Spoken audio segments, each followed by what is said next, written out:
Hi Vanner family. So today's video I'm doing some of my weekly maintenance items.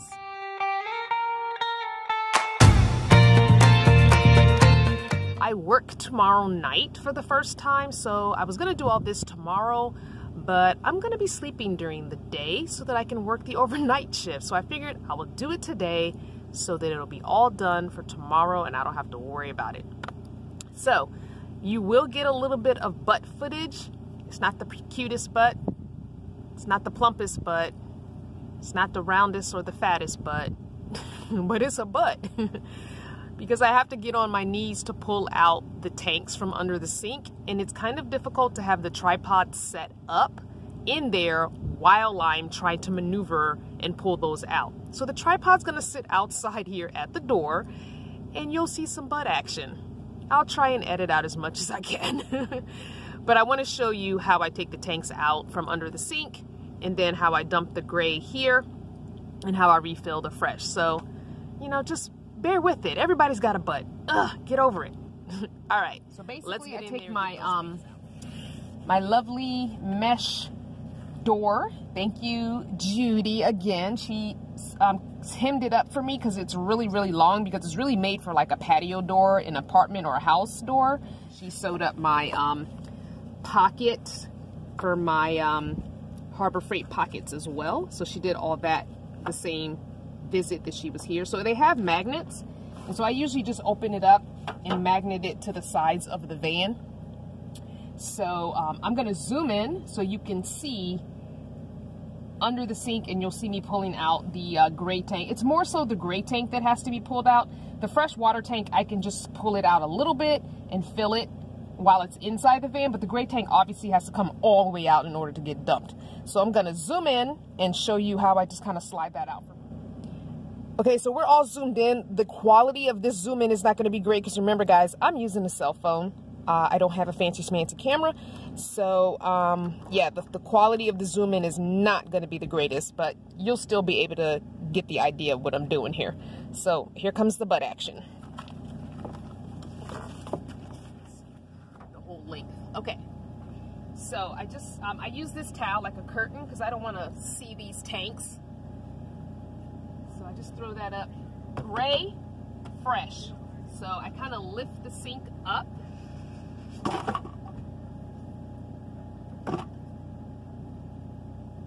make sure all the water is drained out of it. Then I put the stopper in the sink. So if there's any water in there dribbling, it won't go anywhere. So I just kind of shake it.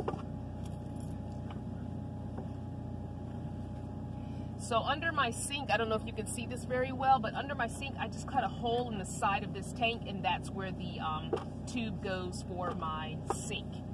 So just lift the sink up and slide this gray tank out. I try not to let this get more than half full because it's heavy.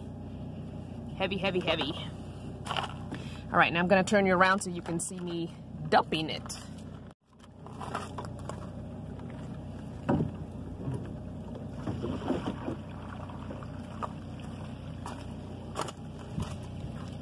So I just tip it. The hole that I use for the drain to go in is what I let the water escape out of, and then I tend to shake it around a little bit. FYI, that is not my trash. That's been here since we've been here, so it's not my trash.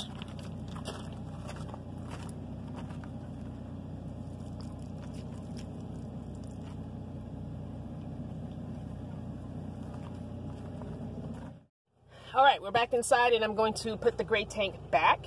Usually before I do that, I use my rag to wipe down any dribbles. And I try and, like I said, dump this once a week. I usually conserve water pretty well, so it doesn't get more than half full. There was one time I went longer than a week, and it was really hard to get out. So I try not to do that anymore.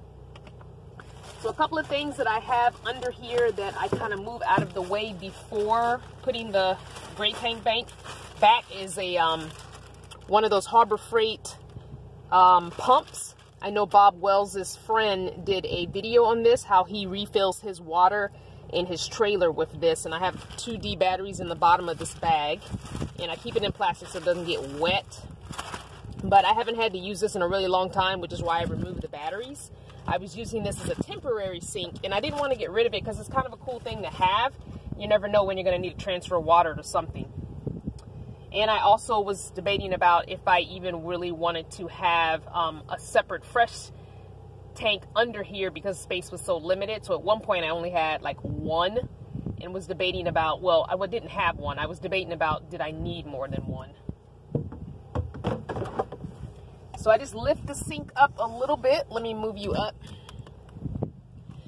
So I just lift the sink up a little bit because, as you know, this is the spout, and it slides back in there pretty easy. I make sure that's lined up, and then I just kind of push my sink down. I do need to tweak the hole a little bit so this sits a little flush.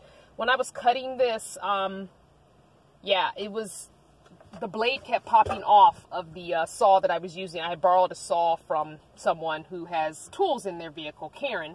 If you go on my tour videos, you'll see Karen has a whole workshop in the back of her van, her Sprinter van. But yeah, so I didn't quite cut this one piece. So if I find someone who has another, I forgot it, reciprocating saw or whatever that kind of saw is called, I will cut a little more smidge here, and this sink will be flush. I would prefer it flush. All right, let's get to filling this fresh tank. Now, the fresh tank is not empty at all, but I have a couple of bottled waters here that I bought from the store the other day, and I'm tired of looking at them, so I want to get them, one of them at least dumped in here, so I think I can hold a gallon. These are both 6-gallon packs, so I think I can hold at least a 1 gallon. So I have the foot pump, which is attached to a hose, and this is the fresh water hose. The other hose goes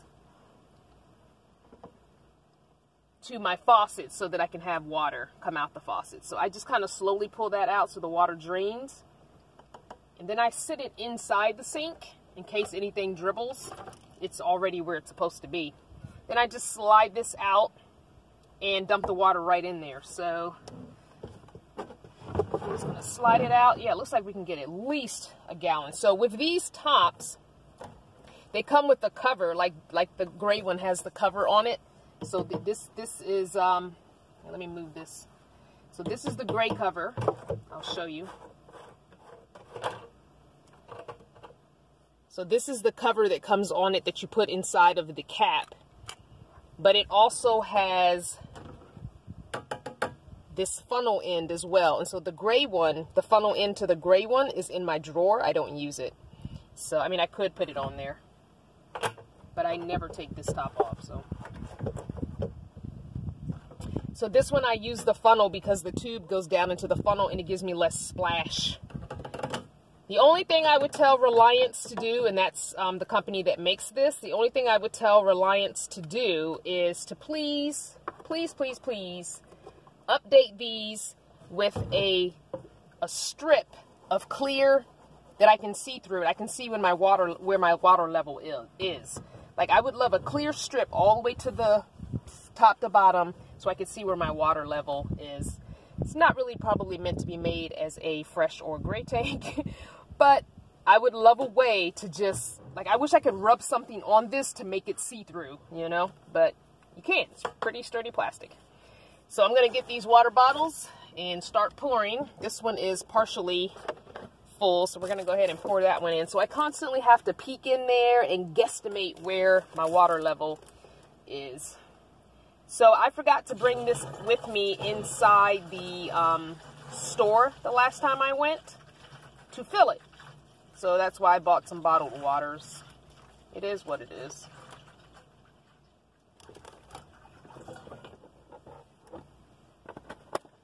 So that's the other thing. You got to remember to bring this in when you fill it. I was actually quite tired that day, and so my mind was not working properly. So I will show you that on occasion I do use the little funnel, this little funnel here. It's nice because it's squishable and I can push it down in there. And this is not the water that I drink, although I could drink it because it's all refilled water at the, it's either bottled water that I buy for $1 each, or I refill at the place that has the purified reverse osmosis water. So I could drink this water, but because I haven't been able to clean this out as thoroughly as I'd like, because it doesn't have a big opening. That's another thing I wish it had, a huge opening where I could get my hand and a rag in there and bleach it out real good one time. I tend to not drink this. I use this for cooking. I use it for bathing. So I don't drink this water. In an emergency I could, and I'm sure it would be just fine because it's been refilled so many times now. I'm sure it's flushed out. But I tend to not drink this water. But I could, if I really, really, really wanted to. In an emergency, I could drink this water. It would be just fine. I think this plastic has been, I've had it since, what, December? And so this plastic has gotten enough water rinsed through it that it probably doesn't have any kind of issues anymore. So, all right, I'm going to check where I am. Really hard to see, but I think I can get this whole gallon in there, and if I can, that would be good. Because then that's 2 plastic jugs I can get rid of out of my van. And I tell you, when it comes to these plastic containers, I try not to buy water like this. Like I said, I try and take my fresh in and refill it, but sometimes you can't avoid it, you know? Sometimes. But I have used these as containers before.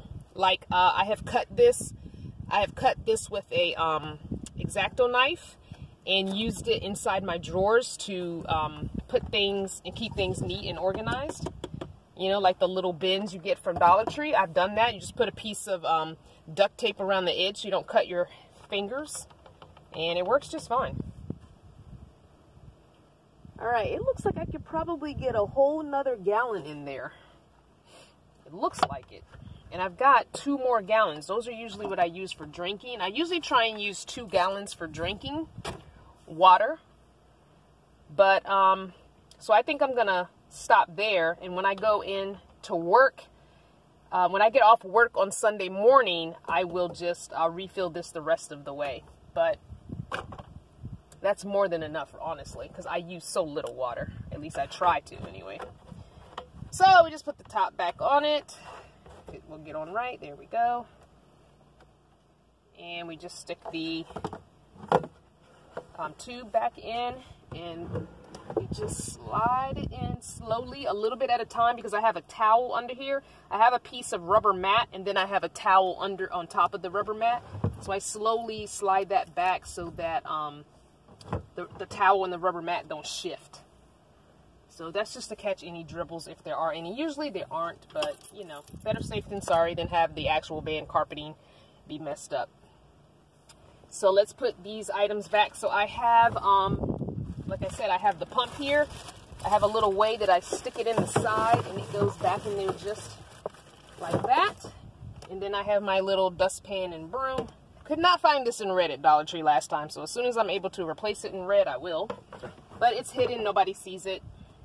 So I do try and sweep every couple of days, but it's really difficult. I need to find a 12-volt, what do you call it, hand vac thing, because it's something you have to do every day, and it's a constant battle. Thanks for watching. I hope you enjoyed today's Daily Dose. Mwah.